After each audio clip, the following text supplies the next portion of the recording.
حج کے ذریعے یہ صبر کی نعمت بھی پیدا ہوتی ہے۔ ایک سال سن 2012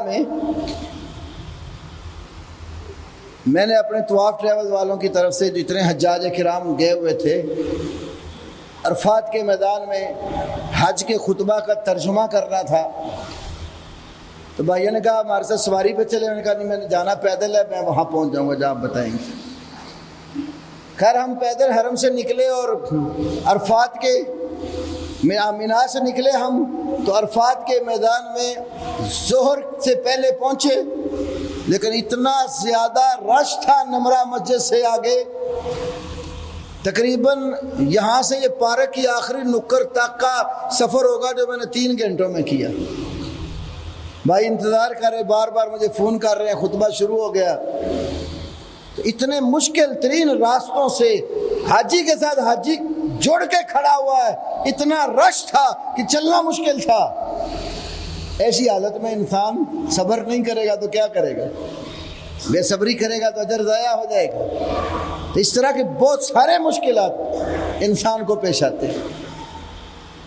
واپسی پر دوستوں نے کہا آپ نے ٹرین پہ جانا ہے، پاکستان، انڈیا، بنگال، ادھر سے آئے ہوئے مسلمانوں کے لیے ٹرین کا انتظام تھا۔ تو مجھے اصرار کیا، انہوں نے کہا چلو ٹھیک ہے۔ جس وقت میں اور حاجی غلام مصطفیٰ صاحب تھے، ہم مغرب کی نماز کا وقت ہو جاتا ہے، وہاں سے واپس نکلتے، ہم بڑے آرام سے مزدلفہ پہنچ گئے، وہاں جا کر مغرب عشاء پڑھی۔ لیکن جب ٹرین کی سہولت بھی تھی حالانکہ، تو بھائی نے کہا ٹرین پہ جانا، اتنا زیادہ رش تھا، ہم 12 بجے کے بعد جا کے پہنچے۔ کھڑے ہو کر کبھی سیڑھیوں میں تو گھنٹہ 2 گھنٹے کھڑے، نہ پیچھے پڑ سکتے ہیں نہ آگے نکل سکتے ہیں۔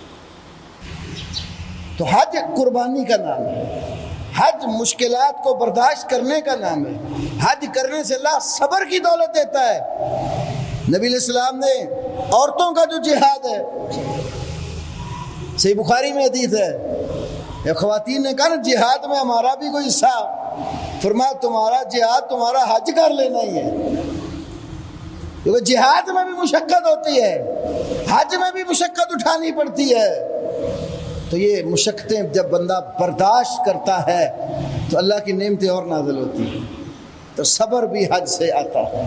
تو حج ایک عظیم عبادت ہے، یہ اللہ رب العالمین سے بندے کا تعلق قائم کرتا ہے، ہر مشکل مصیبت میں سبق دیتا حج انسان کو، تو اپنے پروردگار کی طرف رجوع کر، جس کی کبریائی کا اعلان تو حرم میں جاتا ہے تب بھی کرتا ہے، حرم سے نکلتا ہے مینا جاتا ہے، مینا سے مزدلفہ جاتا ہے، مزدلفہ سے عرفات پہنچتا ہے، عرفات سے پھر واپس آتا ہے، آتے جاتے راستے میں تلبیہ کہتا ہے یا پھر تکبیر کے کلمے کہتا ہے، اللہ اکبر اللہ اکبر کہتا چلا جاتا ہے۔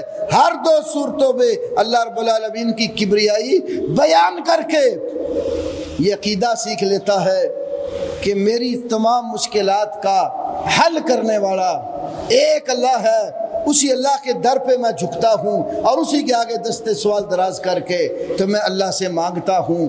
تو نبی علیہ السلام نے معاذ بن جبل رضی اللہ عنہ کو جنت میں داخل ہونے کے لیے اور جہنم سے دور ہونے کے لیے جو چیزیں بتائیں، اس میں 5ویں چیز حج بیت اللہ ہے۔ اللہ رب العالمین ہم سب مسلمانوں کو بار بار اپنے گھر کی زیارت نصیب کرے۔ جن میرے بھائیوں نے حج اور عمرہ نہیں کیا، بہنوں نے حج اور عمرہ نہیں کیا، اللہ رب العالمین ان کے لیے آسانیاں پیدا فرمائے اور بہت جلد پروردگار ان کو اپنے گھر میں آنے کی توفیق دے، تاکہ جا کر اللہ کے گھر کو دیکھیں، اس کی زیارت کریں اور وہاں جا کر عقیدہ توحید، رسول اللہ صلی اللہ علیہ وسلم کی عظمت اور مقام اور اسلام کی عبادات کو صحیح معنوں میں سمجھیں۔ اللہ سب کو ہمت اور توفیق عطا فرمائے، اللہ سب کو کعبے کی جلد زیارت نصیب کرے۔ وآخر دعوانا الحمدللہ رب العالمین۔